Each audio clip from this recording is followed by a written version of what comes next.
Bonjour et bienvenue sur Filmer nos voix, un podcast amateur de fans de cinéma. Moi c'est Cristal et je suis en compagnie de ma superbe collègue Lucie. Salut Cristal. Comment tu vas? Ça va et toi? Ça va super. L'équipe comporte également un troisième membre assez timide et qui prend nos éclats de voix pour des agressions. J'ai nommé notre micro Désir. Comment tu vas? Il répond pas trop. Il est pas très poli en plus de ça. C'est pas grave. Non mais il est important. Alors, lors du dernier podcast, on vous a annoncé qu'on parlerait du film Pédale rurale. Cependant, les cinémas de Limoges ne le passent pas. Ouais. Voilà, à notre plus grande déception parce qu'on avait vraiment envie de le voir. Donc on a dû, un peu à la dernière minute, choisir un autre film. Et c'est Lucie qui a proposé Le diable s'habille en Prada. Un film que je n'avais jamais vu par choix parce que je pensais qu'il ne me plairait pas. Lucie, veux-tu bien nous en faire un petit résumé? Ouais. Allez. Enfin un petit. Vas-y, résume-nous le film pour qu'on n'ait pas besoin de le voir.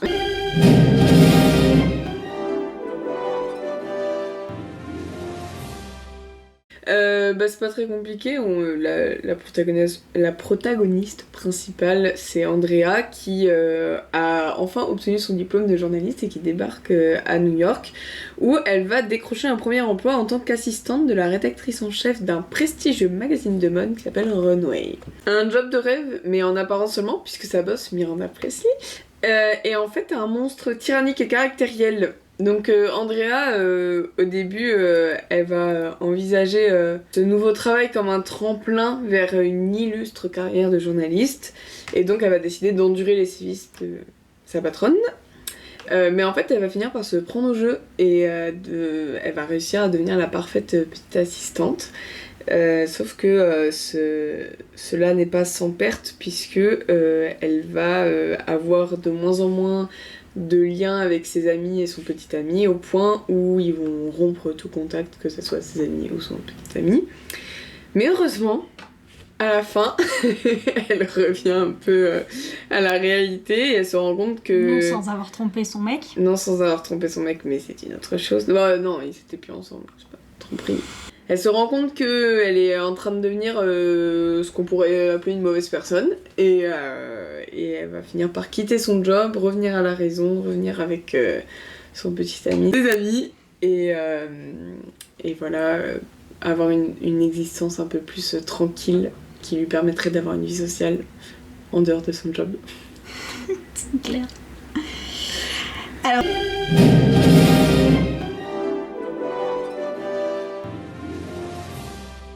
Sorti en 2006, Le diable s'habille en Prada est un film de David Frankel, un homme. Oh là là, dis donc, étonnant. Oui, parce qu'on a des choses à redire sur certaines choses. Avec pour star du film Meryl Streep, quand même, qui est exceptionnelle. Ah là là. Dans ce rôle encore plus. Anna Thaouet, qui était quand même dans ses débuts de carrière encore, même si elle avait fait Princesse malgré elle. Oui. Et Emily Blunt, qui est aussi un grand nom du cinéma maintenant, avec la présence de Stanley Tucci et Simon Baker, aussi connu pour avoir joué le rôle de Patrick, je ne sais plus comment, dans The Mentalist. Oui, sachant que Mentalist, c'est vraiment une de mes séries policières préférées, et du coup... J'avais oublié son existence dans ce film et quand je l'ai revu, j'étais en mode « Oh mon dieu, qu'est-ce qu'il est beau, purée !» Ah, beau, ça, on peut pas le nier. Voilà. Après, le personnage qu'il joue, c'est une autre histoire. Ouais. Oui, mais reprenons dès le début. Mais voilà. Dès le début, j'ai été gênée. J'ai été dérangée par un male gaze extrêmement puissant dès les première seconde du film. Oui. C'est-à-dire que le film commence d'une manière assez simple. C'est le matin et plusieurs femmes se préparent pour leur journée. Du coup, on filme leur poitrine, oui. On les filme en train d'enfiler leurs petites culottes de manière très élégante. Oui. Qui enfile ces petites culottes comme ça? Personne. On les voit se maquiller, il y a des gros plans, il y a des inserts sur leurs lèvres qu'on fait le tour comme ça. Donc vous voyez pas, mais à l'audition vous avez entendu que j'ai touché mes lèvres de manière très abusive. On les voit avec des regards vraiment On les filme des pieds à la tête. Oui, en fait, il y a un vrai male gaze dans ce film dès les premières secondes. Et c'est là que du coup tu remates qui a réalisé le film déjà. Ah bah oui, un homme, ça ne m'étonne pas. Un homme dans les années 2006 qui a filmé ça. Ouais, ça m'étonne pas. Et dès les premières minutes du film. Après c'est moindre, il y a moins un male gaze quand même. Mais ouais, les premières minutes elles étaient violentes pour moi. Hein. Ouais, ça a été dur. Hein. Je comprends, mais... C'était dur de continuer après ces premières minutes. En fait, je sais pas si je sors le film de son contexte ou pas, mais il y a eu plein de... Alors, bien évidemment, ce début, et puis aussi, mais ça, je pense qu'on en reparlera, la grossophobie absolument extrême. Et en fait, c'est tellement poussé que je me suis demandé si c'était pas fait exprès. Ça serait quelque chose qui serait très contemporain. Donc je me dis, est-ce que c'est moi qui, avec ma réflexion contemporaine, interprète les choses de manière à... En fait, ils ont poussé le truc à l'extrême pour le dénoncer. Ou, non, c'est vraiment... j'ai plus le nom du réalisateur en tête, mais bref... David Franquet. Voilà, David qui s'est fait un petit kiff sur le début et qui... Je pense que David s'est fait un petit kiff sur le début. Ouais. Je pense que David s'est fait un petit kiff sur le début. Ok. Mais du coup, si c'est un petit kiff, en effet, c'est très problématique. Je pense que David s'est fait un petit kiff sur le début. Après, il s'est calmé. Mais sur le début, il s'est bien fait plaisir. Là, oui. Après, c'est... Encore une fois, faut remettre le film dans son contexte, c'est en 2006. Ouais, mais non, mais bien sûr. Ils existent depuis le début du cinéma. Bien sûr, mais ce que je veux dire, c'est que tu vois, nous là, maintenant, aujourd'hui, on est en mode ok, c'est absolument... Enfin, c'est pas possible de faire ça, tu vois. Mais à l'époque, c'était le classico-classique des films. Oui, surtout en plus quand ça concerne la mode, donc c'est un milieu qui concerne énormément les femmes, en tout cas dans les représentations. Et du coup, enfin, tu vois, ils ont juste pas réinventé l'eau chaude, quoi. Non. Ils ont juste fait bouillir l'eau. Ouais, c'est ça. Ils ont mis dans la bouilloire et ils ont dit allez hop, on laisse dans une belle bouilloire. Oui. Parce que c'est un film sur la mode. Oui. Comme t'as dit. Et justement, moi, c'est pour ça que j'étais là en mode putain, qu'est-ce qu'elle me fait voir? Parce que moi, il faut dire quand même que mon choix ne s'est pas porté au hasard, puisqu'il y a le 2 qui sort dans pas très longtemps. Et que je trouvais ça justement intéressant. Et là, c'est vraiment une question que je me pose de me dire, mais 20 ans plus tard, qu'est-ce qu'il en est? Qu'est-ce qui va en rester? Et moi, du coup, j'ai très très hâte de voir le 2. Vraiment très très hâte de voir le 2. Ça n'a pas l'air d'être ton cas. Ah non. Ah non. Aïe. Aïe aïe aïe. Ah non. Mais d'abord, parlons du film avant de parler de la bande-annonce. Mm-hmm. Parce qu'évidemment que on a vu le film, on a vu la bande-annonce. Oui. Pour pouvoir être à jour sur ce qui va se passer. Mais donc on est dans un milieu de la mode. Alors par contre ça c'est une chose, je suis pas sûre à 100% de ce que je vais dire, mais je crois que le personnage de Meryl Streep est une caricature de... Comment elle s'appelle? La reine de la mode, Anna Wintour. Ouais. Mais je me demande si... Je crois que c'est une caricature. Je suis pas sûre, je vais pas dire que mes propos sont une vérité absolue. Je crois que c'est ça, je crois que c'est ce qui a été dit, que c'était une caricature d'Anna Wintour. Et d'ailleurs, là, récemment, aux Oscars, ce qui s'est passé, c'est que Anna Hathaway était avec Anne Wintour pour donner un prix. Et ça a beaucoup fait parler parce que justement... Anna Hathaway a beaucoup été connue après son rôle dans Le Diable s'habille en Prada. Oui. Donc avec la caricature, etc., etc. Donc ça a beaucoup fait parler sur les réseaux sociaux, tout du moins ça en a parlé. Et les gens ils étaient trop contents qu'Anna Wintour elle donne un prix. Et moi j'étais là en mode qu'est-ce qu'elle fout là? Après même si c'est pas Anna Wintour caricaturée, ça reste quand même, je pense, une représentation de ce qu'est la mode, c'est-à-dire un milieu extrêmement difficile où, en effet, en fait, il faut que tu sois tyrannique parce que sinon, en plus, étant une femme, et ça, j'ai beaucoup aimé une réflexion qui vient vers la fin du film où je crois que c'est Anna qui dit justement au personnage de Patrick, mais qui n'est pas Patrick. Patrick qui... Attendez, on va remettre les choses au clair. Patrick qui est joué par Simone Baker, qui ne s'appelle pas Patrick dans le film. Non. Mais ça, c'est comme Luc dans le dernier épisode. Voilà, c'est ça. Et qui est un journaliste hyper connu dans le monde du journalisme. Christian Thompson. Voilà, qui est un mec hyper connu dans le monde du journalisme et qui... Ouais, il pèse dans le game. Et auprès d'Andrea, lui, il crush directement sur Andrea, donc le personnage principal, joué par Anna Thaoué. Il crush directement sur elle. Elle a tout un truc de j'ai écrit sur vous à la fac. Donc déjà, on voit qu'il y a un ascendant de puissance elle a écrit sur moi, ça veut dire qu'elle a été fascinée par moi, etc. etc. Enfin bon, il y a tout un truc très malsain autour de ça.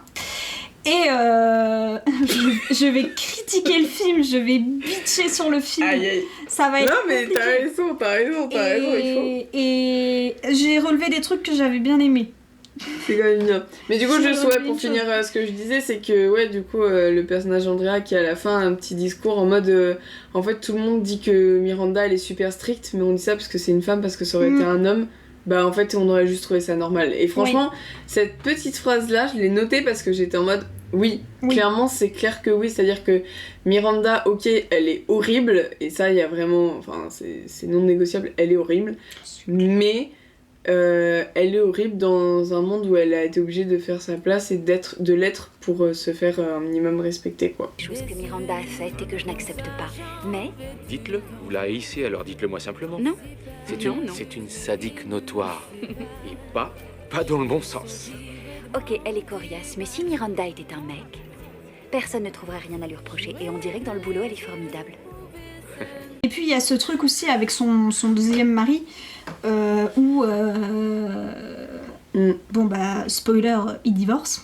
Oui. C'est pas un truc oui mais tu vois c'est là où on voit le parallèle avec Andrea, c'est-à-dire que Meryl Miranda oui Miranda elle va jusqu'au divorce et elle continuera quoi qu'il pour la mode parce que c'est toute sa vie en fait, elle a fait de son métier sa vie, alors que Andrea elle décide de repartir en arrière et d'abandonner cette espèce de monde absolument désastreux. Ce monde désastreux. Ce gouffre de la mode. ce gouffre qui est vraiment... Alors en plus le pire c'est que moi je suis pas... Je m'y connais pas dans la mode. Je connais une personne qui est une amie du collège qui a fait des études de mode, de design et tout, méga stylé. Donc je connais qu'une seule personne qui a été dans le domaine et elle n'est pas partie de manière professionnelle dans quelque chose de mode. Enfin, elle continue dans la mode, mais dans un domaine où en fait elle fait des sacs de luxe, des vêtements de luxe par de la maille. Donc crochet et tout ce qui va avec, mais elle n'est pas dans la mode comme c'est montré là, enfin Hermès, etc. Donc c'est un truc plutôt calme, mais donc je connais pas le monde de la mode, mais à chaque fois de ce qu'on en dit, de ce qu'on en voit, c'est horrible, c'est un monde abominable, et on le voit avec le film Cruella, c'est vraiment pas un monde qui donne envie quoi. Non. C'est vraiment un monde qui est horrible, qui est désagréable. Moi j'ai noté, ils sont mauvais, ils ont mais aucune compassion en fait. Ils se critiquent tout le temps, alors que dans une entreprise, ça se critique dans le dos, ok. Ouais. Soit. C'est un classique. Là, ça, c'est un classique. Mais là, c'est tellement tout le temps, c'est poussé. Et même avec les soi-disant amis, bah, il n'y a pas de... Je vois la relation entre le personnage de Stanley Tucci. Nigel. Ouais, Nigel. Et Andrea. Elle le voit comme un ami. Je sais pas comment lui, il la voit. Mais il y a ce truc de... il continue quand même de l'appeler taille 40. Ouais. Ce qui pour eux est gros, déjà. Donc voilà. Il continue de l'appeler taille 40. Et voilà. Et il lui dit des trucs du style... je vais te relooker. Ou à un moment, il lui dit c'est bon, j'ai plus rien à t'apprendre, tu sais faire. Mais même l'amitié là-dedans, elle est bancale. l'amitié est très bancale. Oui, Enfin, oui, à partir du moment où tu n'hésites absolument pas à mettre un couteau dans le dos à ton pote pour pouvoir garder ton taf poste, ouais. ou avoir une super opportunité, bah non, c'est très bancal. C'est Ouais. un monde dans lequel t'as pas envie de rentrer, quoi. Enfin, moi, quand je regarde Le Diable s'habille en Prada, je me dis pas oh, j'adorerais travailler dans l'univers de la mode. Alors que là, c'est juste un magazine de mode. C'est Oui, même pas des c'est créateurs ça. de mode. C'est ça, mais je pense que le film n'est pas fait pour donner envie de, de rentrer dans son art. Ah, Je pense que en fait, l'objectif, c'était justement de dénoncer un peu ça aussi. Et je pense, avant tout, c'est censé être une comédie, donc c'est censé quand même faire rire un minimum. Et du coup, en effet, le monde de la mode, par sa cruauté qui est absolument pas nécessaire, bah du coup, c'était un sujet de choix, en fait, pour une comédie. Se moquer de tous ces gens qui... C'est pour ça que moi, j'ai vraiment... Mais encore une fois, je suis hyper consciente aussi que j'ai un point de vue très contemporain sur la chose, mais moi, j'ai vraiment eu cette impression... Bon, c'est la deuxième fois que je le regarde. La première fois, c'était je sais plus, il y a 1 an, un truc comme ça. Et du coup, je me souviens pas s'il y a 1 an, j'avais eu la même impression, mais en tout cas, là, quand je l'ai revu, j'ai vraiment eu cette impression de... En fait... Il pousse tellement tout à l'extrême que voilà, c'est une manière de dénoncer ça aussi et de critiquer. Mais voilà, après, peut-être que c'est moi qui... Ah, je ne sais pas. Qui ai fumé un peu trop, pas grand-chose parce que je fume pas. Non mais voilà, donc ouais, mais moi, Nigel, par contre, c'est vraiment mon perso préféré. Vraiment, j'adore Nigel. C'est vrai qu'il est mignon. Il est mignon, en fait il est drôle, alors oui, il y a le truc de taille 40 qui rentre dans de toute façon la grossophobie qui est absolument ignoble dans ce film, et en même temps le monde de la mode est grossophobe aussi, en fait tu vois c'est ça aussi, si tu choisis de faire un film, une comédie, en plus de ça, sur le monde de la mode, bah faut montrer aussi, faut montrer tous les aspects terribles, et la grossophobie liée... Et il y a absolument, parce que bah là, il y a quelques années, ça allait un peu mieux, mais là, on est en train de retomber dans le... On retourne totalement dans le skinny, ce qui d'ailleurs, toujours par rapport aux Oscars, on va continuer là-dessus. J'ai vu un article qui parlait du fait que les différents designers, couturiers, couturières, etc., qui sont derrière les costumes, ont dû repasser sur les costumes parce que les personnes avaient tellement maigri qu'ils étaient repassés sur les costumes pour pouvoir les amaigrir, et que ça les inquiétait. Ça les inquiétait parce qu'on retournait sur un culte de la minceur qui est assez violent, parce qu'en plus c'est pas de la minceur normale, enfin bon, perdre autant de kilos en si peu de temps, on sait ce que ça utilise comme produit. Oui, Margot Robbie en est la preuve. Margot Robbie, il y a eu... Cynthia Erivo et Ariana Grande aussi, par rapport à Wicked. Je suis désolée, je sais que Ariana Grande en a parlé et a dit qu'elle ne s'était jamais sentie aussi bien que depuis sa perte de poids. Grand bien lui fasse, mais je suis pas sûre à 100% que ce soit naturel. Une telle perte de poids comme ça. Cynthia Erivo, c'est pareil. Et surtout, ça fait peur. Ça fait peur de voir autant de stars qui recommencent à retourner sur du taille 34, quoi. Ouais, bah après le problème c'est... Je veux dire, il y a des morphologies qui sont comme ça. Il y a des morphologies où les personnes sont fines, et c'est complètement ok, parce que de toute façon, pour le coup, sa morphologie, on le choisit pas, tu vois. Mais le problème, c'est, j'ai surtout l'exemple de Margot Robbie en tête, c'est parce que il y a, au moment de la sortie de Barbie, elle était considérée comme la plus belle actrice de l'année, voire de cette décennie.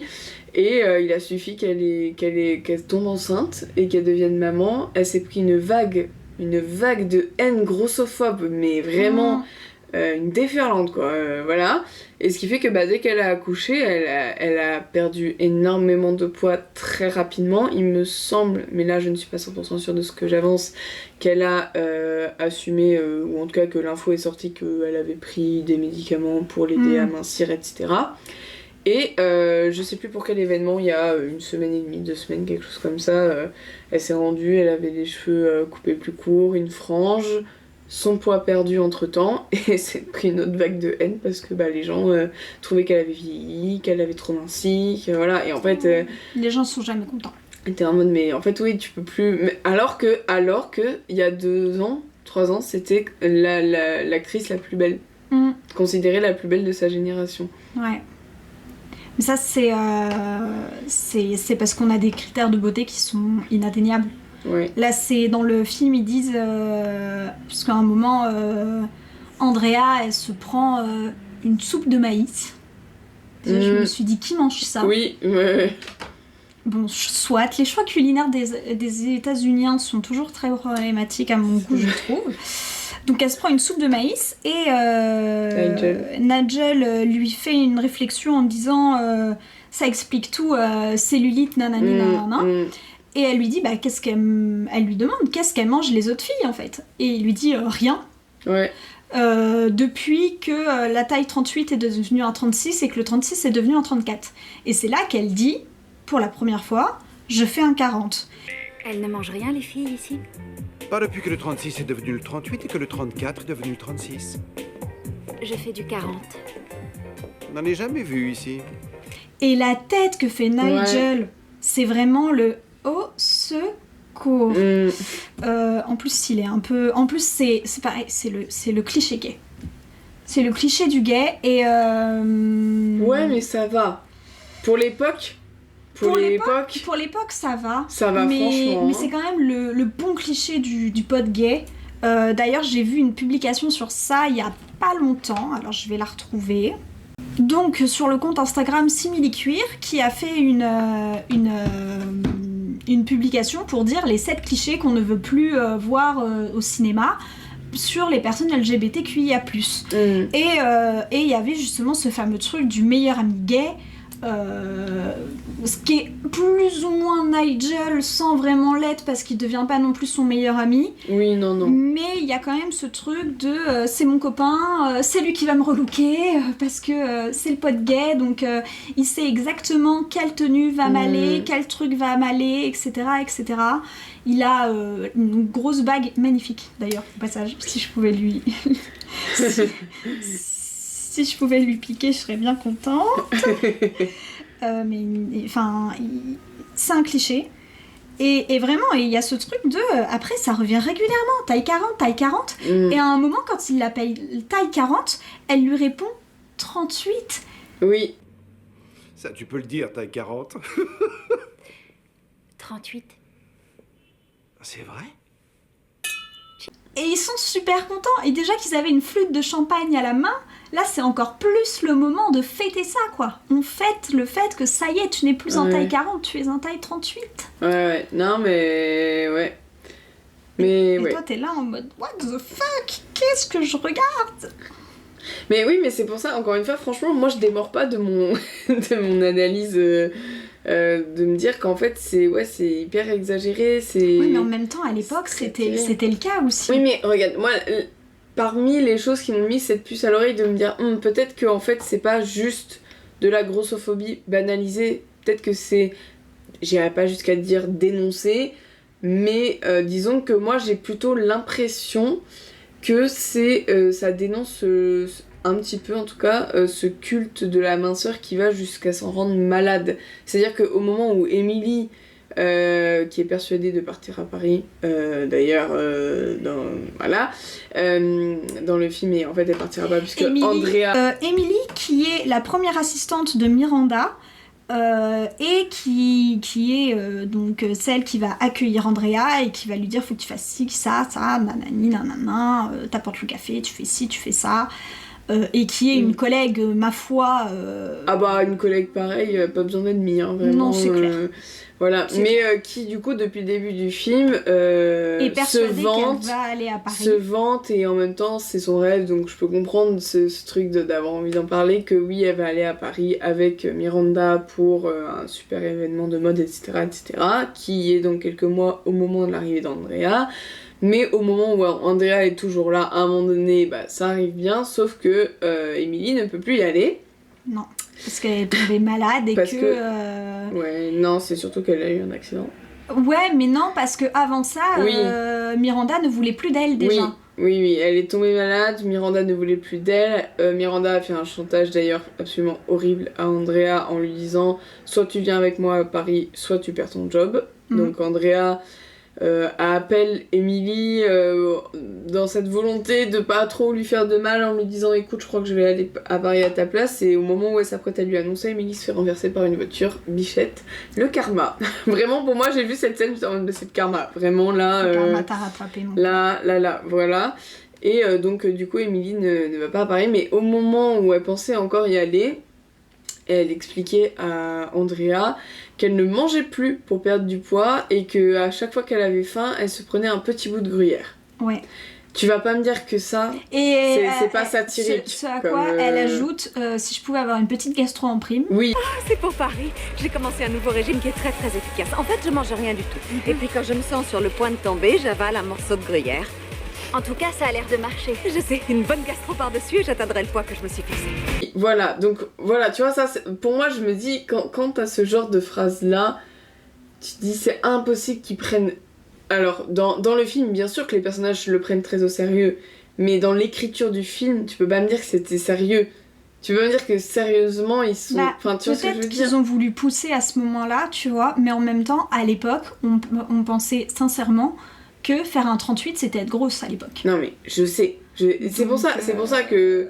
Donc je pense qu'il y a. Dans tout ça, il y a quand même de la grossophobie banalisée et en même temps des exagérations, etc.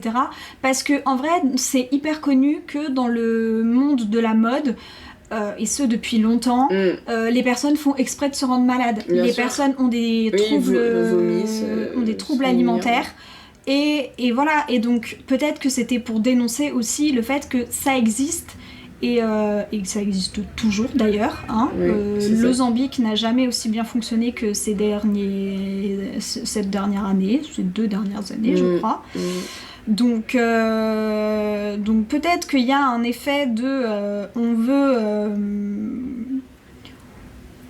on veut se moquer, mais je pense aussi qu'il y a de la grossophobie banalisée parce que la société avait totalement banalisé ça en fait. Oui. Tout simplement. Non, oui. Parce que pour cette société de l'époque, on va pas. Enfin, à l'époque, en 2006, Demi Lovato était considérée comme grosse.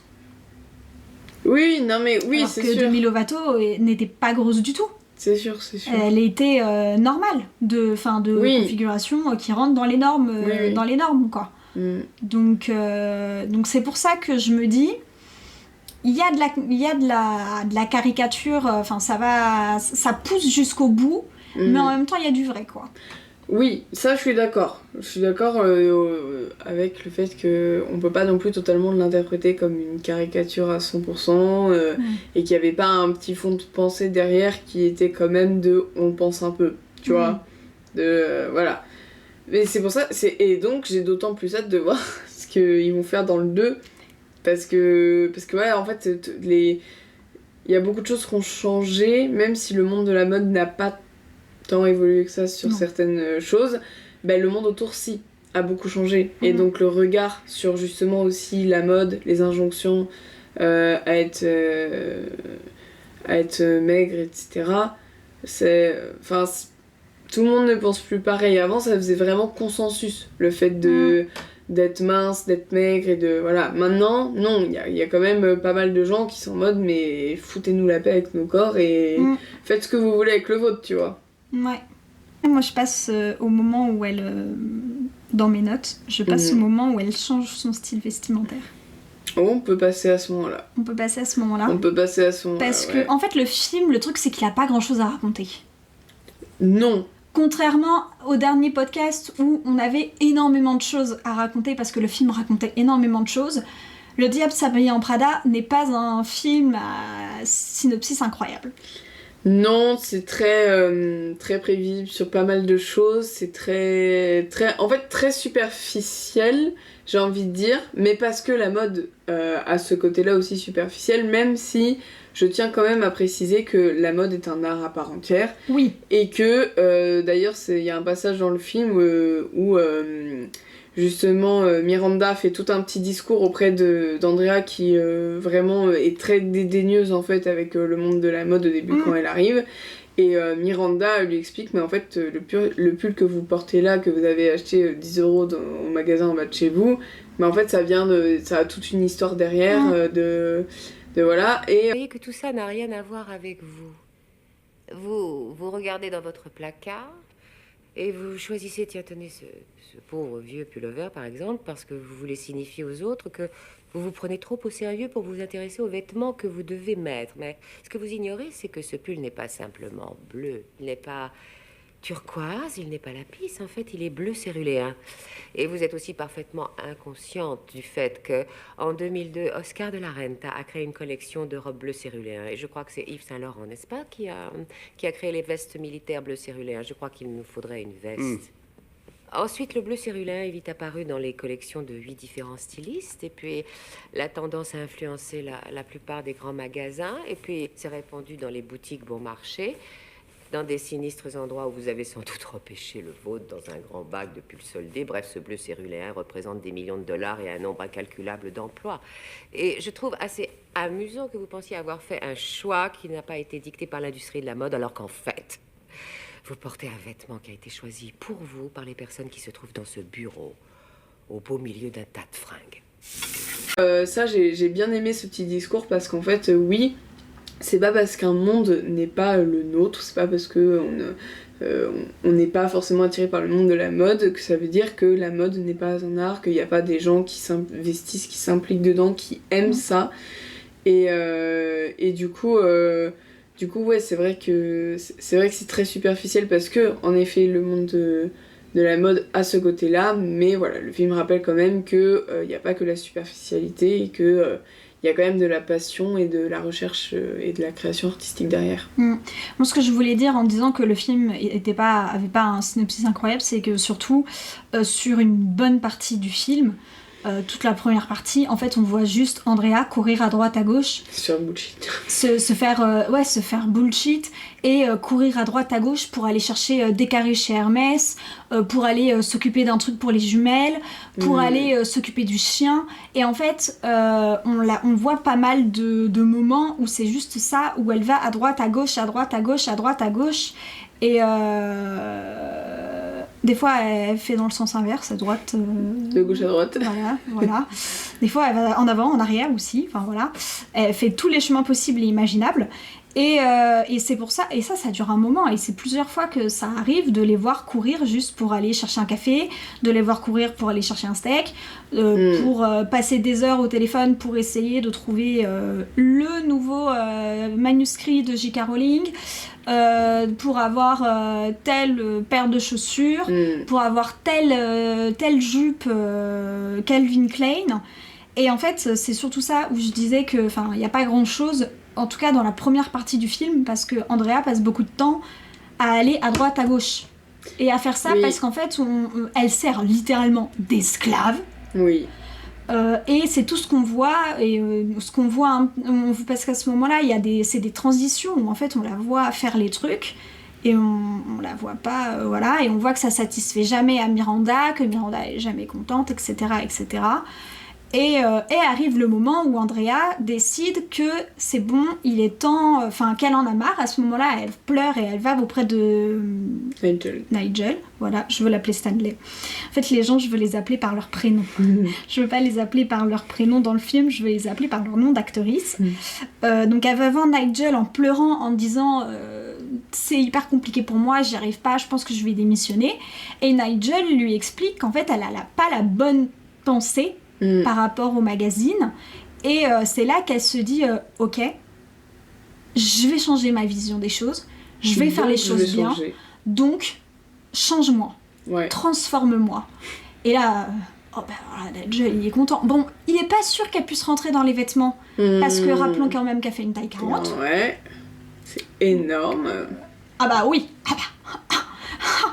alors que tu vois aucune différence physiquement entre elle et Emily Blunt. Oui, ça c'est assez terrible même entre enfin même les assistantes et tout, dont il y en a une qui joue trop mal. Mais malheureusement, sur le casting, ils l'ont pas mis. Non. Enfin, elle est pas hyper mise en avant, mais oui, il y a Zelena de Once Upon a Time. Ouais. Et quand je l'ai vue, j'ai fait oh ma Zelena. Mais ouais, non, ouais, en fait, Anna, Andrea sont physiquement exactement pareils que Emily, que même Meryl Streep. Enfin, vraiment, tu vois ça, t'es en mode... ok, ça, je sais pas où se joue la taille 40 par rapport aux autres, mais c'est à mon avis vraiment juste dans le script, quoi. Et puis 40-38, alors je pense que c'est la version traduite, nous a traduit les tailles. Les tailles, Mais je vois par américaines. exemple, moi j'oscille entre du 38 et du 40 en suivant mes pantalons. Voilà, et il n'y a pas une drastique différence non plus. Non. Donc c'est pas parce que tu fais un 40 que t'es drastiquement différente d'une personne qui fait un 38. Mais ça a l'air crucial pourtant. Ah mais dans le film, c'est important quoi. Ouais, Donc, mais du coup, ouais, Andrea qui opère une petite transformation. Ouais, qui se retrouve du coup à récupérer des vêtements. Alors ça c'est un truc de fou, je me suis dit mais elle récupère vraiment tous ces vêtements qui viennent du travail. Parce que du coup toute sa garde-robe change en fonction de ce que Nigel lui dit de changer. Et donc oui, donc elle récupère plein de vêtements, elle récupère des sacs à main, elle récupère des trucs et tout qu'à un moment elle donne à ses potes.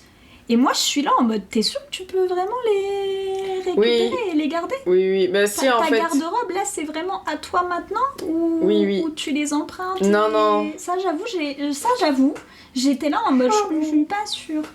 J'avoue. Pas le bonheur. Non, si, en fait, alors, bon, On est on fire. je vais pas prétendre que je connais énormément de monde de la mode, mais je sais quand même que à ce niveau-là, enfin, peut-être que ça a changé depuis, parce que ça peut être considéré comme des avantages en nature.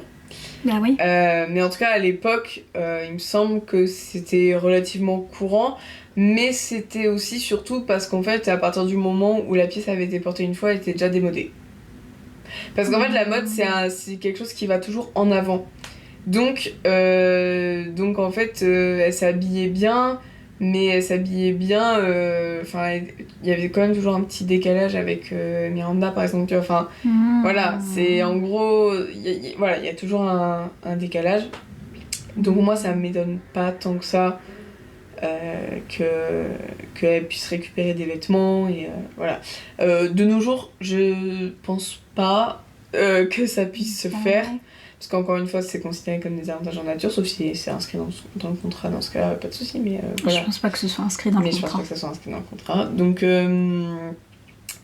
Donc voilà, non, à l'époque c'était relativement courant. Après, je dis ça, 2006 j'avais 3 ans quoi. Donc concrètement, j'ai rien vu. Enfin voilà, mais moi ça m'a pas choqué de voir ça. Ah ouais, bah alors que moi si. Mais du coup, au moment où elle change de tenue vestimentaire, j'ai noté, j'aime bien les transitions quand elle change son style vestimentaire. Oui. Parce qu'en fait, les transitions, c'est une voiture qui passe, une personne qui passe, et en fait, à chaque fois, elle a une tenue Elle rentre différente. dans un magasin, elle ressort d'un autre, etc. Voilà, et je trouve les transitions magnifiques. Mais ce film, de toute façon, d'un point de vue technique, oui. a les plans resserrés sur Miranda. Genre à un moment donné où on part du fond de la pièce, on voit son bureau ouvert et que ça... Ah ouais, non, mais celui-là, il était incroyable. Genre où ça zoome de plus en plus jusqu'à s'arrêter en gros plan sur son visage. Vraiment, non, si, c'est très bien filmé. Ouais, non, le film est bien filmé.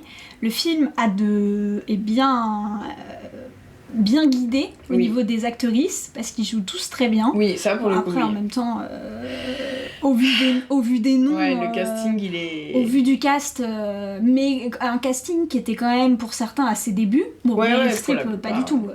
Non. Elle avait plus rien à prouver à personne. Non, elle n'a rien à prouver à qui que ce soit. Mais non, ouais, mais par contre, moi, il y a quand même un truc sur lequel j'aimerais bien revenir sur cette transformation d'Andrea. C'est qu'en fait, j'ai quand même eu l'impression de voir, mais c'était à l'époque beaucoup ça, c'est-à-dire en fait, il n'y a pas grand-chose qui change.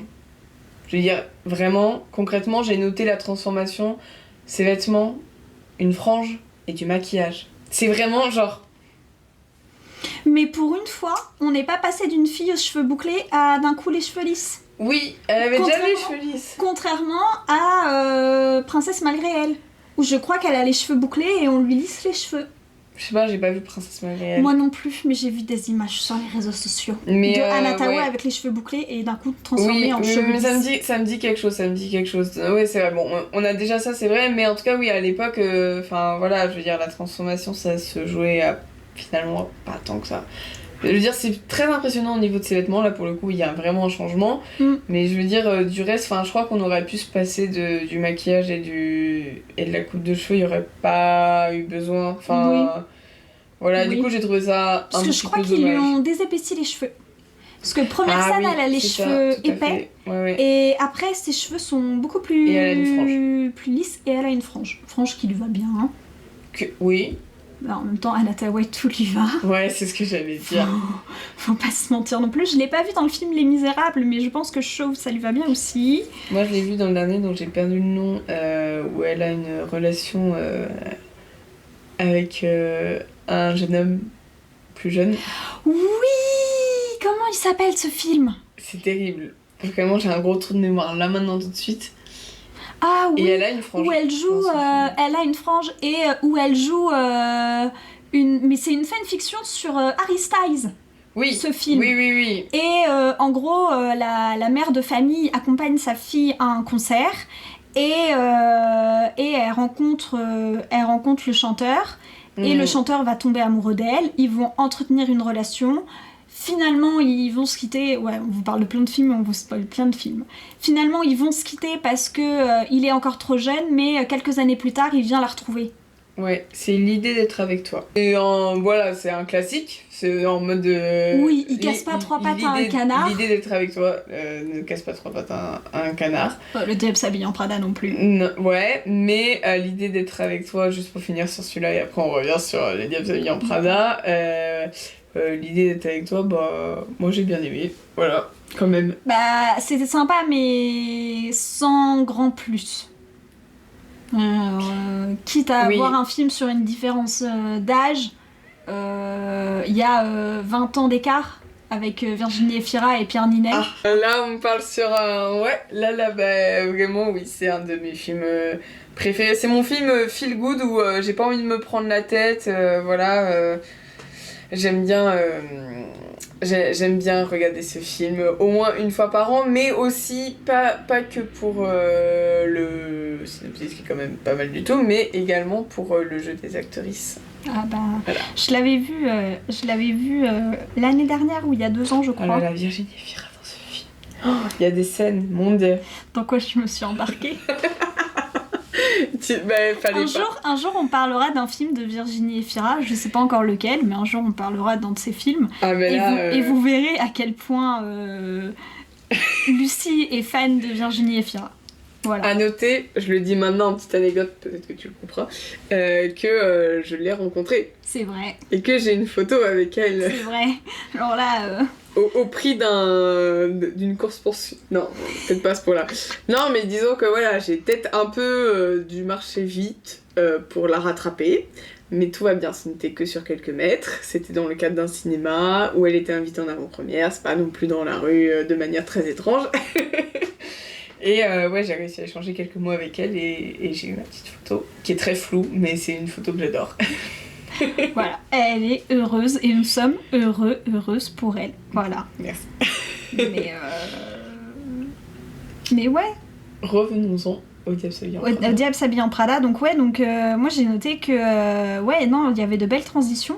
Et à partir de ce moment-là, elle commence évidemment à avoir un rôle plus important. Oui. Et le film se développe un peu plus, même si de nouveau, en fait, c'est pas des trucs incroyables. Enfin bon, on voit que elle s'éloigne de plus en plus de son copain Nate, parce qu'ils passent de moins en moins de temps ensemble, parce qu'elle passe tout son temps au travail. On la voit devoir déposer le book chez Miranda.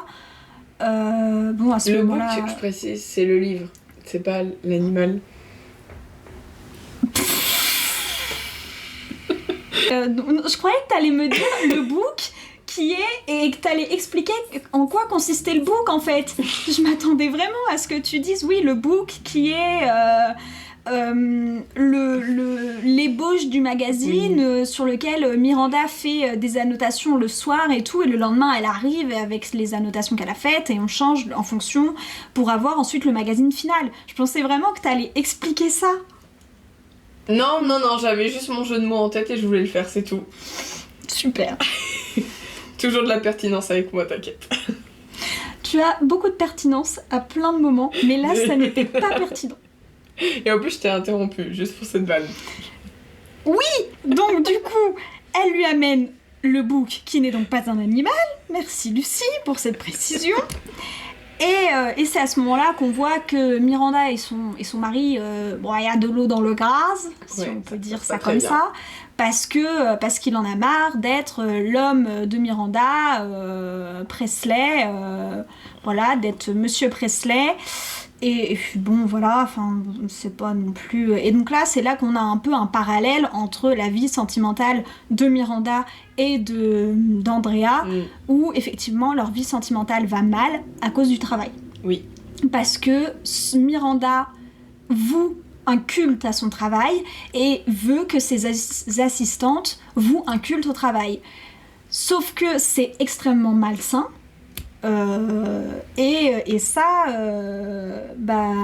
Andrea, elle le voit pas en fait. Au début, elle le voyait, mais finalement, comme elle espère que travailler avec Miranda pendant 1 an lui ouvrira toutes les portes après dans les magazines, elle se dit non, il faut que j'en sois, il faut que je travaille et tout.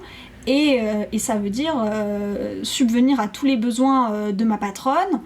Faire absolument tout, travailler jusqu'à pas d'heure et mettre ma vie privée en péril parce que entre son copain Nate et ses meilleurs amis, c'est un peu la cata au point où va y avoir le moment où il y a une soirée œuvre de charité à laquelle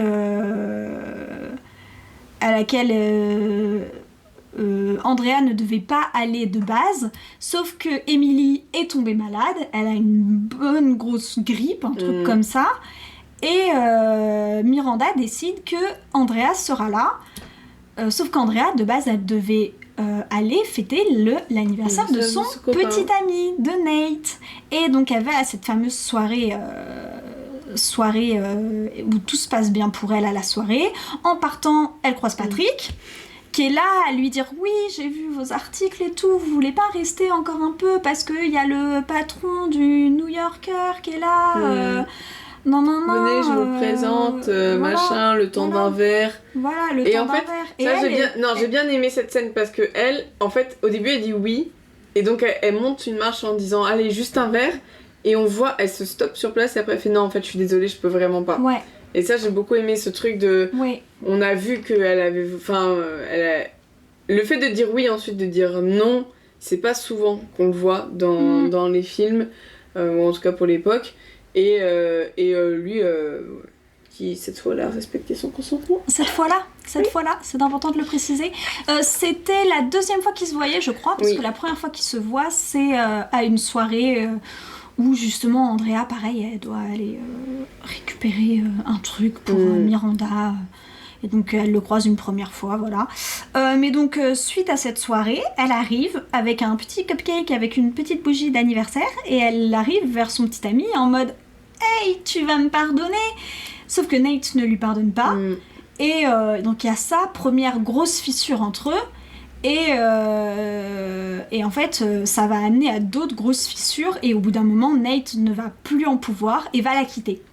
Oui, legit en vrai. Il le quitte, et moi j'ai mis la scène de la rupture, je suis soulagée pour Nate. Oui. Parce que être en couple avec une personne qui se dédie corps et âme à son travail, c'est une chose, mais être en couple avec une personne qui se dédie corps et âme à son travail et en devient une personne drastiquement différente de laquelle elle était de base, en est une autre. Pour ma part, j'adore le cinéma, j'adore aller au cinéma, et si un jour je me mets en couple, la personne devra accepter que je passe beaucoup de temps au cinéma. Bon, mais ça ne changera pas ma vie personnelle. Enfin, ça changera pas mon moi intérieur. Enfin, sauf si d'un coup je découvre un réalisatrice que je surkiffe et que je me mets à collectionner tous ces films, que je me mets à nanani nanana. Ça changera pas exactement les trucs. Mais ça, faudra que la personne qui sera avec moi l'accepte, le tolère. Jusque-là, tout va bien. Mais si à un moment, en fait, c'est une autre passion dévorante qui arrive et que ça me change drastiquement, genre par exemple, je sais pas moi, quelle autre passion ? La moto. D'un coup, je me mets à la moto et j'adore et je me mets à traîner avec des bikers et que je commence à changer mon comportement en devenant une bikeuse, bah forcément, la personne avec qui je vis va me trouver différente et va peut-être pas aimer cette version-là de moi et partir parce que cette relation deviendrait nocive pour lui et c'est le cas. Nate vit extrêmement mal cette relation parce qu'il voit sa petite amie souffrir au travail, se donner corps et âme, qui lui dit à de multiples reprises je vais quitter ce travail, je vais arrêter parce que j'en peux plus, mais qui en fait continue tout le temps parce qu'en fait c'est la démonstration, moi je l'ai vu comme ça, c'est la démonstration d'une relation toxique au travail. Bah oui, en fait, elle est sous emprise de sa boss complètement. C'est ça. Et ça, tu vois, ça c'était un bon... Là, quand j'ai revu le film, j'étais en mode... c'est bien que je le vois aussi, parce que moi, pour le coup, je pense que je pourrais complètement être ce genre de personne qui se donne corps et âme et qui change pour son boulot et qui... voilà, parce que moi, je suis très dans l'état d'esprit de en fait le métier ça doit être ta vie parce que c'est ce que tu vas faire tout le long de tes journées et voilà et du coup ouais, voir ce film m'a permis de me faire un petit rappel de n'oublie pas non plus les gens auxquels tu tiens et qui tiennent à toi et ne change pas ne change pas, tout le monde change mais en tout cas voilà, fais attention, n'oublie pas d'avoir une vie privée, prends soin aussi des gens autour de toi, de tes amis, de tes amitiés, parce que... de ta vie privée. Ouais, c'est ça, tout simplement. De tes plaisirs personnels et tout, parce que là, elle a plus rien. Là, par exemple, elle ne peut même pas faire un restaurant avec son père. Ouais. Dans le film, elle peut même pas faire un restaurant. Ils devaient aller voir aussi une comédie musicale, je crois, ou quelque chose comme ça, ils peuvent pas y aller. Et ils n'y vont pas, parce qu'il faut absolument trouver un avion. Voilà, c'est ça. Pour Miranda, il y a tout ça, il y a ce truc de... ouais, tu mets ta vie corps et âme, et ça, c'est un truc qu'ils ont beaucoup aux États-Unis. Au Japon également, ce truc de en fait toute ta vie c'est ton travail, alors que non, en fait et c'est surtout notre génération qui se rend compte, toute notre vie n'est pas au travail. On a aussi le droit d'avoir des plaisirs, on a aussi le droit d'avoir des contre-pieds, des contre-coups, des choses en dehors de notre travail qu'on a le droit d'aimer faire et vouloir faire. Et c'est fini l'époque où on faisait du 24h/24 pour le travail, quoi. Ouais. Donc, ou en tout cas, c'est fini l'époque où c'était normalisé dans le sens où notre génération, on se rend bien compte que c'est pas normal d'être comme ça, d'être en mode 24h/24, joignable 7 jours sur 7, alors que c'était complètement normalisé il y a 10 ans encore. C'est ça. Tu vois ? Donc c'est quand même la preuve que ça progresse. Après, moi, ce que j'ai bien aimé aussi quand même dans ce film, c'est le fait qu'au début, elles sont en couple. Et que du coup, il y a pas ce truc de... Ah, elle va trouver l'amour en plus de... Voilà, et qu'en fait, justement, ils prennent la problématique à l'inverse, et qu'en fait, elle soit en couple, mais comme elle est en couple, son travail pose problème à son couple, et du coup, c'est là où on voit qu'elle commence à changer, etc. Et ça, en même temps, c'est la réalité quand tu rentres dans un nouveau milieu, avec des nouveaux gens, et que tu fréquentes littéralement 24h/24 pour le coup. Forcément tu changes en fait, même si t'as pas envie, parce qu'au début on voit bien qu'elle essaye de rester comme elle est, elle-même, etc. Et le choix qu'elle fait, puisque c'est un choix de changer pour son métier et pour s'adapter en fait à son milieu, c'est à ce moment-là où ça part complètement en vrille avec ses amis et son petit ami. C'est parce qu'en fait concrètement, elle change au point où ils ne la reconnaissent plus et c'est plus la personne qu'ils aimaient. Par rapport à sa meilleure amie, il y a aussi le fait que donc sa meilleure amie tient une galerie d'art. Oui, tout à fait. Et à un moment, pour l'ouverture, pour la... Comment on dit vernissage. Pour le vernissage, c'est ça. d'une de ses collections d'œuvres, il y a Patrick qui est là. Et quand il voit Andrea, il s'approche d'elle et tout, et il lui fait un bisou sur la joue. Et ça, la meilleure amie, elle le voit. Et tout de suite, Andrea court après elle pour lui dire c'est pas ce que tu crois et tout, c'est un collègue de travail. C'est complètement ce qu'elle croit. Et la meilleure amie lui dit mais jamais la Andrea que je connais n'aurait fait ça, jamais elle aurait blessé Nate, jamais elle aurait fait ça. Pareil, elle aurait jamais oublié son anniversaire, elle aurait jamais fait ça. En fait, t'as trop changé. Je te reconnais plus. Je te reconnais plus. Et c'est vrai, elle a changé. Et voilà, et donc du coup, Nate finit par la quitter parce que il en peut plus quoi. D'ailleurs, j'ai bien aimé cette scène parce que toi t'étais soulagée et moi à ce moment-là, j'ai noté que c'était relativement poétique, pas très réaliste du coup parce qu'il a quand même sorti des petites phrases qui étaient quand même bien formées pour quelqu'un qui est en train de quitter quelqu'un d'autre.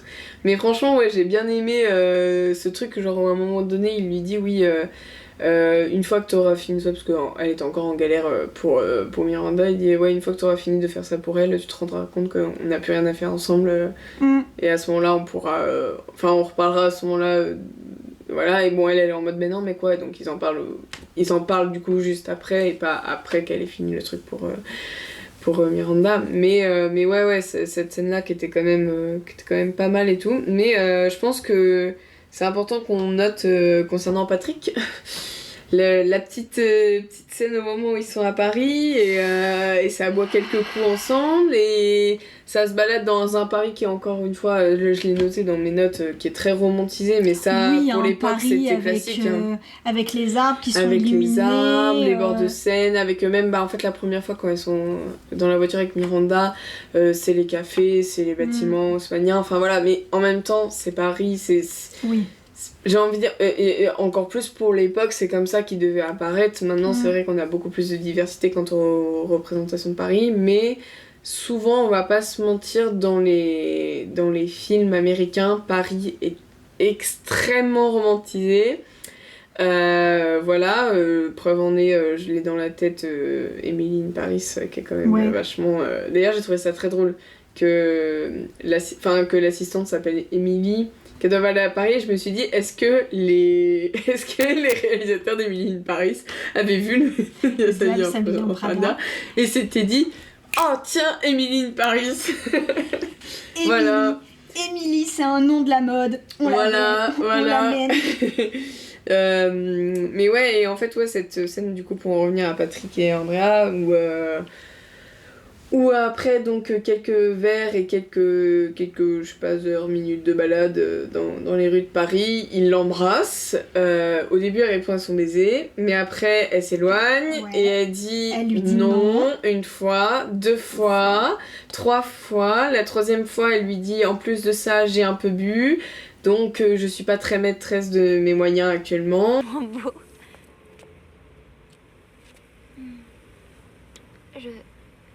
Arrêtez, je suis désolée, je peux pas.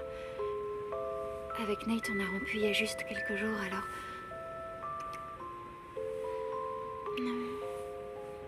J'ai bu un peu trop de vin et mes oreilles, mes yeux, mon cerveau ne fonctionnent plus. Non, je vous connais à peine, je suis dans une ville étrangère. Je suis à court d'excuses. Dieu existe. Et donc, cette scène... m'a dérangée. Ah bah moi aussi. J'ai mis la relation Andrea-Christian, je dis non, elle dit non, et il continue. Point d'exclamation. Ouais, moi j'ai mis le manque de consentement avec un petit emoji très triste de cette scène parce que ça concerne Patrick et que... et que j'étais juste complètement Dans Mentaliste, dégoûtée. il ferait pas ça. Non. J'étais complètement dégoûtée qu'il joue un connard pareil, il faut le dire. Mais voilà, après, encore une fois, c'est typique de l'époque. Parce qu'à l'époque, même moi, je veux dire, je me vois il y a 10 ans regarder ce film. Je l'ai pas vu il y a 10 ans, mais si j'avais vu il y a 10 ans, j'aurais trouvé ça extrêmement romantique. Tu vois ? Ouais, mais à la fin, elle finit pas avec lui. Mais elle finit pas avec Nate non plus, elle retourne pas avec lui d'ailleurs. Non. Elle Elle finit seule, mais heureuse parce qu'elle va avoir un nouveau travail. Oui. Mais ouais, c'était surtout pour souligner le fait que ce genre de scène à l'époque c'était complètement normal. Et en fait, c'est ça qu'on trouvait romantique, c'est le fait qu'une femme refuse et qu'en fait l'homme réussisse quand même à parvenir à ses fins. Et aujourd'hui, nous, première réaction, oula, le consentement, mais à l'époque, c'était en mode oh, ils sont trop mignons. Ouais, totalement. Voilà. Ce qui est vachement problématique. Et ça, pour le coup, je suis 100% sûre que c'était pas une tentative de dénoncement de quoi que ce soit. Là, non, c'était vraiment tourné très premier degré. On l'a senti. Ça, je pense que c'était pas... Il manquait plus que la petite pluie. Et là, on était sur le semaine du cliché sur les rues de Paris en amoureux, quoi. Vraiment. C'est clair. Non, mais c'est clair. C'est... non, et puis c'est vraiment... on profite d'un pari, voilà. En plus, toi, t'es là pour la Fashion Week. Ouais, l'événement de mode, quoi. Ouais, un événement de mode à Paris, donc pour moi, c'est la Fashion Week. Il n'y a pas que à Paris la Fashion Week, mais ouais. Je sais pas, moi, je m'y connais pas. Ouais, non, mais j'ai plus, en tout cas, ouais, c'était un gros événement de mode, quoi. C'était un gros événement de mode. Pourquoi Patrick y est? On se dit, bon, exactement pourquoi. Si, parce qu'il est il est rédacteur, donc en fait, il y a quand même vachement de... Enfin, il est dans le milieu, quoi. Ouais, mais donc bon, il y a ça, et on se dit, ok, pourquoi pas, sans nul doute que voilà. Et donc ils y sont tous les deux. Elle est fraîchement célibataire, du coup, il y a tout ce truc. Et donc, au petit matin de ce réveil avec Patrick, elle se dépêche de s'habiller parce qu'elle est en retard, et là, elle tombe sur un book.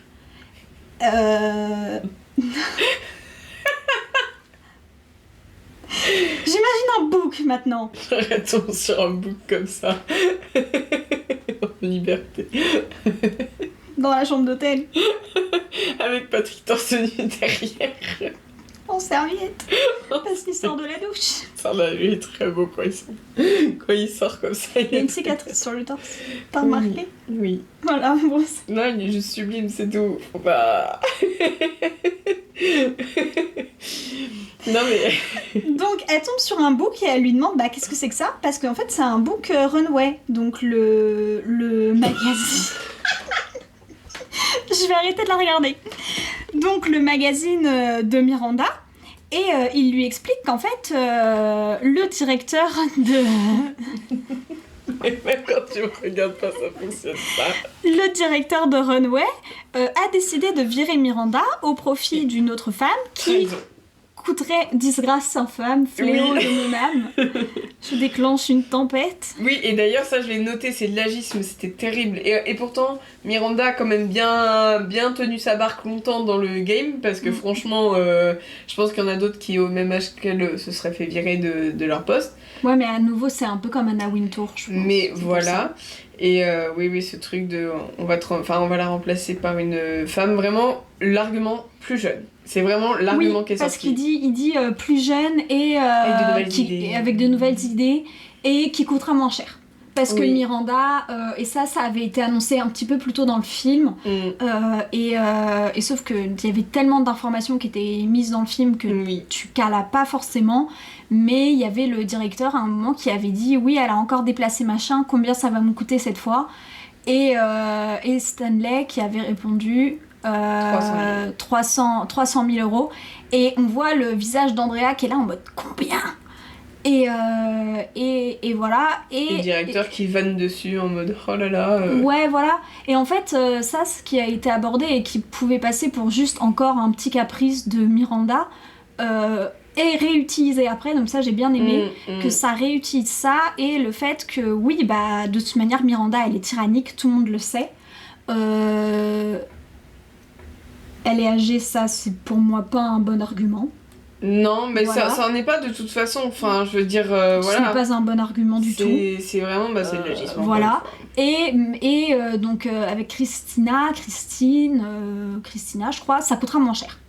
Donc, il y a deux arguments que je peux entendre. Le Miranda est tyrannique, on veut changer l'ambiance de l'entreprise et du journal en mettant une personne qui n'est pas tyrannique.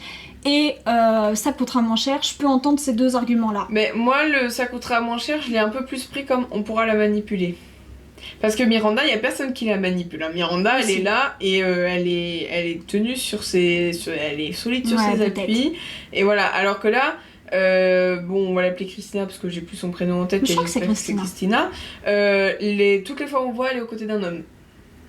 Il n'y a pas une seule séquence du film où on la voit pas au bras d'un homme ou voilà, et d'un homme du coup considéré puissant dans le game, etc. Et donc moi, elle coûtera moins cher, j'étais vraiment en mode en fait ils sont en train de placer leurs petits pions. Et donc je suis désolée pour Nigel, il m'a fait énormément de peine bichette quand Miranda dit que en fait cette Christina a déjà une proposition très alléchante de job qui du coup devait revenir à Nigel mais qui revient à Christina et qui permet à Miranda de garder son poste. Et bien moi j'étais un peu en mode ok, malheureusement c'est là où on voit que j'allais dire la sororité un peu, pas beaucoup, je sais pas trop quoi dire là-dessus. Il n'y a pas de sororité dans ce film. Non, mais en même temps voilà, elle a offert un poste très confortable à une femme alors que c'était un homme qui mais prendre. c'est une femme qu'elle déteste depuis le début. Mais c'est une femme qu'elle déteste depuis le début, donc voilà. Et c'était pour garder son poste et au passage elle a trahi son ami. Parce que c'est le seul qu'elle semble considérer un tant soit peu, c'est le seul qui arrive à avoir des compliments de sa part. Et dans la bande-annonce du 2, là on peut en parler un petit peu plus parce que de toute façon on arrive sur la fin du premier film. Dans la bande-annonce du 2, on voit qu'il est toujours là. Il est toujours là, il est toujours à ses côtés. Et ça, il y a une phrase que j'ai notée d'ailleurs dans le film, donc au moment où Andrea et Nigel rentrent ensemble après cette soirée un peu catastrophique où Nigel vient littéralement de se faire planter un couteau dans le dos. Il dit à Andrea, elle me le revaudra un jour, elle doit le faire. Et tôt ou tard, je sais qu'elle me revaudra ça. Tu en es persuadé? Non. Mais je l'espère. Noté parce que je savais que dans le 1 on verrait pas ça et j'ai noté en me disant j'espère que dans le 2 Nigel sera enfin reconnu à sa juste valeur et qu'il y aura voilà. Mais d'ailleurs je pense que on peut enchaîner sur la bande-annonce du 2 qui nous dit pas grand chose. En effet on n'a pas dit si on avait aimé le diable s'habiller en Prada. C'est vrai, vas-y. J'ai pas passé un mauvais moment. J'ai pas passé le meilleur moment de ma journée. Sur cette journée j'ai vu 3 films. J'ai préféré le sifflet. Le sifflet maudit, qui était un film d'horreur. Voilà, qui est actuellement au cinéma. Mais t'as passé un meilleur moment que ce que tu pensais que tu passerais? J'ai passé un meilleur moment que ce à quoi je m'attendais. Donc c'était pas abominable comme moment, c'était un bon moment. Et je me suis dit ok, c'était pas le meilleur moment de ma vie, c'était pas le meilleur film de ma vie, c'était pas l'un des pires non plus, c'est un film que j'oublierai et que je ne reverrai pas, ce que mon Disney Plus va devoir assimiler, mais c'était mais bon, j'ai passé. Voilà. Mais ça va. En vrai, je m'attendais à ce que tu détestes, donc du coup, je suis un peu contente que t'aies un avis neutre là-dessus de. Bon, c'était pas ouf, mais c'était pas non plus horrible. Moi, je sais que j'aime bien, mais j'aime bien pour des raisons qui n'ont rien à voir avec. J'adore le cast, voilà. Non, mais j'adore le cast, ça participe énormément au fait que j'aime beaucoup ce film, et surtout, moi, je suis très friande de l'humour cynique, et il y a.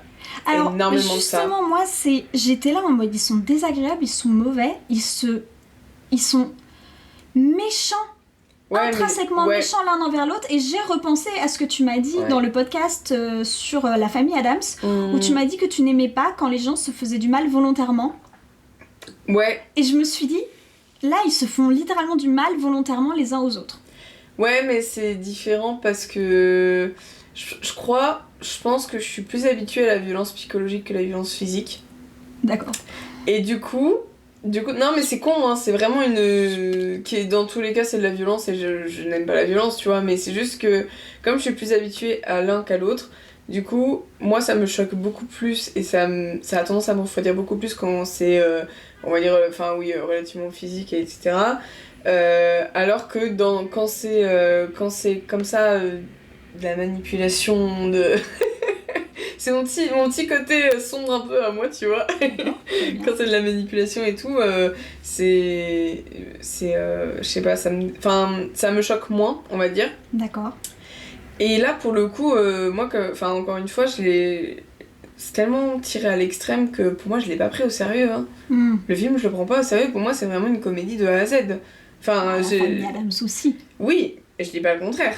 Mais c'est juste, c'est pas le même genre d'humour. Enfin, voilà. Non, il y en a un qui est meilleur que l'autre. Oui, mais je pense qu'on n'est pas d'accord sur lequel est meilleur que l'autre. Non, c'est juste... En fait, c'est pas une histoire de meilleur, c'est juste différent. Et moi, je suis beaucoup plus sensible à l'humour du diable s'habille en Prada que celui de la famille Adams. Mais je reconnais c'est pas grave, tu peux pas être parfaite. Oui, bah oui, du coup, je peux dire la même chose de toi. Donc, voilà, là, on peut... Dites-nous ce que vous... Ouais. Voilà, dites-nous ce que vous préférez. Vous préférez la famille Adams ou le diable s'habille en Prada? Voilà, mettez-nous un commentaire par rapport à ça.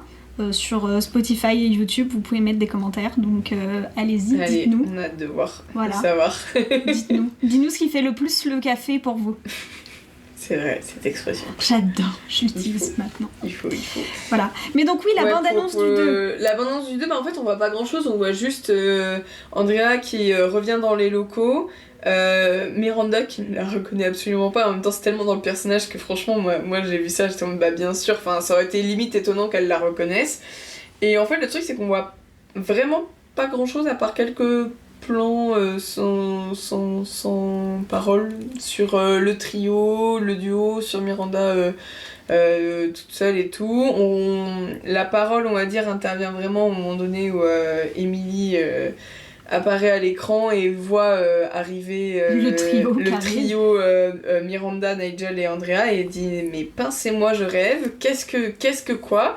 Et c'est à ce moment-là, ou très peu de temps après, qu'on apprend qu'en fait Andrea est la nouvelle rédactrice en chef du Runway. Ouais. Et c'est tout. C'est tout. Voilà. Exactement. Et pourquoi est-ce qu'elles vont voir Emily? Emily qui a l'air d'être haut placée dans son qui a l'air d'avoir milieu aussi. Upgradé, ouais. Donc la question se pose. Moi, justement, le fait que Miranda la reconnaisse absolument pas, ça m'a un peu déçue parce que je me suis dit, dans le film, ils nous font croire qu'elle a une sorte d'attachement pour elle. Oui. Qu'elle a une sorte de reconnaissance. Les dernières images du film, c'est... ce qui se passe à la fin, c'est que du coup, Andrea démissionne et va postuler pour un autre journal. Cet autre journal appelle Miranda pour savoir un petit peu s'ils peuvent faire confiance à Andrea. Et elle lui dit oui, en gros. Elle lui dit que Andrea était sa plus grosse déception, mais qu'il serait vraiment bête de pas la prendre. Voilà, donc en gros, oui, prenez-la, quoi. Oui. Et du coup, elle va passer devant le runway, et c'est à ce moment-là que Miranda part et tout, et elles se croisent, elles ont un eye contact, même Andrea la salue. Mais en fait, c'est ça, il y a tout un truc, et après, Miranda s'installe dans sa voiture, elle a un petit sourire, il y a tout un truc sur elle m'a appris quelque chose, comme si Andrea lui avait appris quelque chose, et dans la bande-annonce, elle est là en mode « Qui êtes-vous » Je ne me souviens pas de vous. Mais moi je me demande si elle fait pas un peu exprès quoi. Bah je sais pas. J'espère quelque part qu'elle le fait exprès, parce que... Ou alors qu'elle a un début d'Alzheimer. Ouais, oui. Ce qui pourrait être très sympa à aborder. Ouais. Parce qu'en plus au vu du personnage, ça pourrait être... qui a une très bonne mémoire et tout, ça pourrait être très intéressant, donc pourquoi pas. Mais vraiment, et j'étais là en mode, ah ouais, donc le peu d'humanité que vous lui avez donné dans le 1, vous lui enlevez dans le 2 en mode aucun souvenir d'elle, aucun souvenir d'Emily non plus.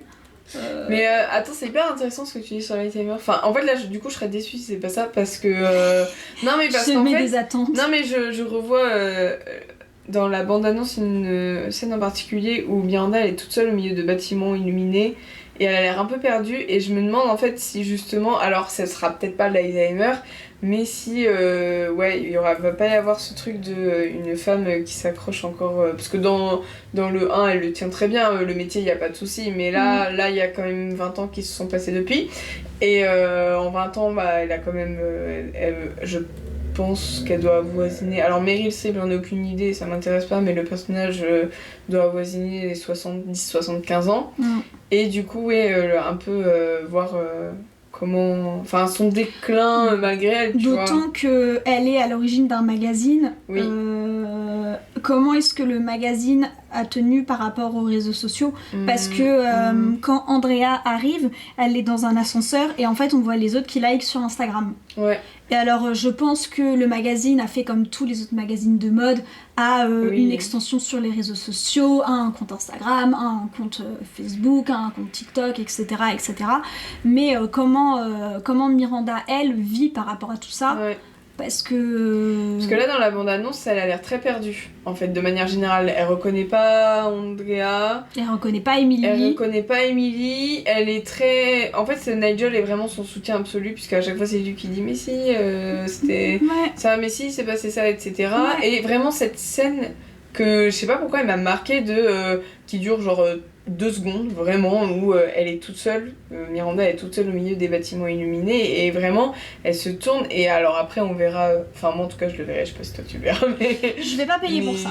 Mais, je le verrai pour le 2, mais est-ce que... Enfin, moi j'avais l'impression que c'était un regard un peu perdu, mais attends, je me retrouve toute seule, alors que à la fin du 1, elle est toujours entourée de tout le monde, plein de gens tout le temps. Enfin, tu vois, genre, c'est vraiment... Après, c'est peut-être aussi pour représenter son déclin. Non, mais c'est sûr que... Enfin, pour moi, c'est sûr et certain que dans le 2, Miranda, elle est plus aussi importante du point de vue de la société et du